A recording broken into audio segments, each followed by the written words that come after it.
Yes, guys, I'm currently in Rugeley again, and this one's about a guy called George Plant that, took his own. I've got to say, the amount of support that I get in Rugeley is absolutely phenomenal.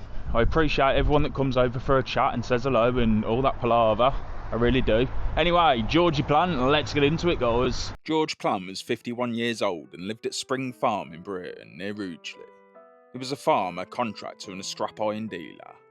And by all outward appearances, he was doing well for himself. He was considered a good judge of horses, owned close to 20 of them, and held the contract for carrying mail from Rugeley to Stafford. He was a complete baller, financially secure, well known in the area, and when sober, was generally regarded as an open-handed and decent man. However, during the final weeks of his life, those closest to him believed that something had changed. His son later told the inquest that his father had been behaving strangely for around a month, and seemed to have been under a great deal of pressure. He'd previously been teetotal, but over the Christmas period got right on it. And when George had a beer in him, he was said to threaten anyone who believed had crossed him. He'd also become increasingly resentful of the cops, convinced that they were watching him and telling lies about him. Some of that resentment appears to have centred on Inspector Whitehurst, who was stationed at Rugeley. Whitehurst had dealt with Plant on several occasions in the past, and shortly before the shooting, Plant's son had been prosecuted for furious driving while carrying the mail and fined £2, 7 shillings and 6p. Inspector Whitehurst had brought the case, while Police Constable Fewtrill had given evidence. Plant had also clashed with Inspector Burgess the previous year after being stopped for driving through Cannock without a lamp, and only a day before the shooting, Whitehurst had ordered him to leave the Britannia Inn in Rugeley. On the Friday morning at around 11 o'clock, Plant's son, who was also called George, saw his father near the Station Hotel in Rugeley.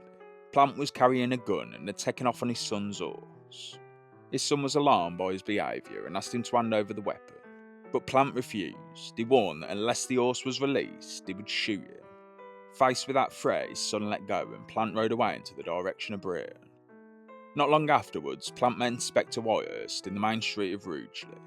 The two men spoke for a moment, and then Plant raised his breech-loaded gun and fired. PC Whitehurst managed to twist his body as the shot struck him around the shoulder and the neck. He collapsed unconscious in the street, although his injuries were later found not to be as serious as the first appeared. Plant immediately took off on his son's horse and made for Brereton. His next destination was the home of Police Constable Fewtrill, the officer who had recently given evidence against his son. Plant banged on the door and asked for him, but Fewtrill was out on his beat. After failing to find him, Plant fired 2 shots at the constable's door before riding away once more. From Brereton, he galloped on to Hazel Slade, where he openly told several people that he'd shot Inspector Whitehurst. While he was inside an inn, he heard the sound of an horse approaching, and appears to have believed that the police were already on his trail. He went into the porch, raised his gun, and waited for the rider to come around the corner. The approaching man was not a police officer, but a local jockey exercising a horse, and Plant allowed him to pass. He then continued on to Hednesford. He called on a butcher he knew and began talking about making some kind of statement, although he left without doing so. From there he went to the Cross Keys Hotel and asked for a man named Mr. Corbett. The conversation suggested that Plant wanted to make a declaration or explanation, but Mr. Corbett was not at home, and so Plant carried on towards Cannock. By this stage, the police had begun to trace his route. Police Constable Elwell had received word that Plant had shot the inspector, and that he'd left his horse at Hazel Slade. Elwell joined Police Constable Salter, Police Sergeant Platt and Police Constable Cook, and together they followed Plant through Hednesford and towards Cannock. Near Benton's buildings, Elwell and Salter finally caught sight of him. Salter came to within about 6 yards as Plant covered the gun beneath his arm. Plant turned, brought the weapon round and warned that if the officer came another yard, he'd blow his brains out. The officers continued to follow him, while people nearby shouted for them to stand back in case he fired. Plant then lowered the gun, placed the muzzle in his mouth and pulled the trigger. The weapon discharged with such force and part of the gun burst, and then Plant fell dead in this very road. The injury was catastrophic, with the left side of his head completely destroyed. When Elwell searched Plant's clothing, he found a box containing 20 cartridges loaded with number 4 shots. The right barrel of the gun had fired and burst, while the left still contained a loaded cartridge. Its ammo was down, which showed that it had failed to discharge.